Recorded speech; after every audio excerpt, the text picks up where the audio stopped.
Apakah Anda kenal dengan sosok ini? Ia merupakan salah satu pujangga terkemuka di Indonesia yang namanya tersohor di dalam maupun di luar negeri. Sapardi Djoko Damono, terkenal sebagai penyair, yang di samping itu ia juga terkenal sebagai dosen, pengamat sastra, kritikus sastra, dan pakar sastra. Sapardi Djoko Damono lahir sebagai anak pertama dari pasangan Satyoko dan Saparian di Solo, Jawa Tengah pada tanggal 20 Maret 1940. Dia berasal dari Solo, tepatnya Ngadijayan. Ia tumbuh dalam keluarga Jawa yang sederhana dan sangat menjunjung nilai-nilai budaya serta pendidikan. Sejak kecil, Sapardi menunjukkan minat besar terhadap bahasa dan sastra. Ia gemar membaca buku dan mendengarkan kisah-kisah rakyat. Dunia kata dan imajinasi menjadi bagian penting dari masa kecilnya. Dan dari sanalah ia mulai belajar merangkai kata menjadi sebuah puisi. Ia dikenal dengan gaya puisi lirikal, puisi yang menonjolkan ekspresi perasaan pribadi secara halus dan reflektif. Ia menggunakan bahasa yang sederhana tapi syarat makna simbolik. Puisi-puisinya jarang menggunakan retorika atau kata-kata besar.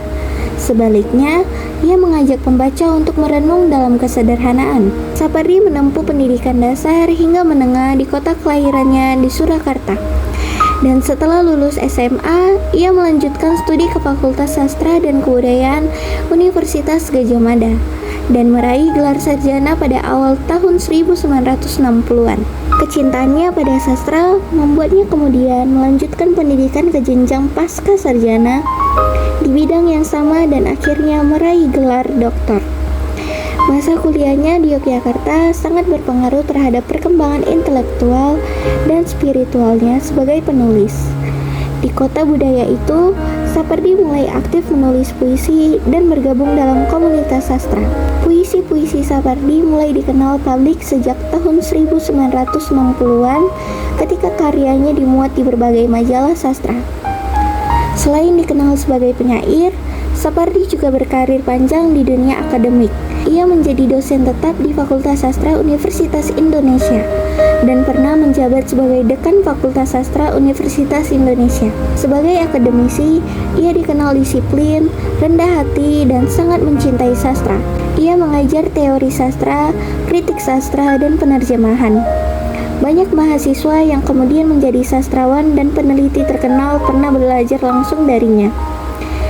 Ia juga aktif sebagai peneliti dan penerjemah, menerjemahkan karya-karya besar dunia ke dalam bahasa Indonesia. Sapardi menulis banyak karya, baik berupa kumpulan puisi, cerita pendek, esai, maupun terjemahan. Sepanjang hidupnya, Sapardi menerima banyak penghargaan nasional dan internasional atas jasa dan karyanya dalam bidang sastra. Sapardi dikenal sebagai pribadi yang tenang, sederhana, dan rendah hati. Ia jarang tampil di media dan lebih suka menghabiskan waktu dengan membaca, menulis, dan mengajar. Dalam berbagai wawancara, ia sering menekankan bahwa puisi bukanlah alat propaganda, melainkan cermin batin manusia.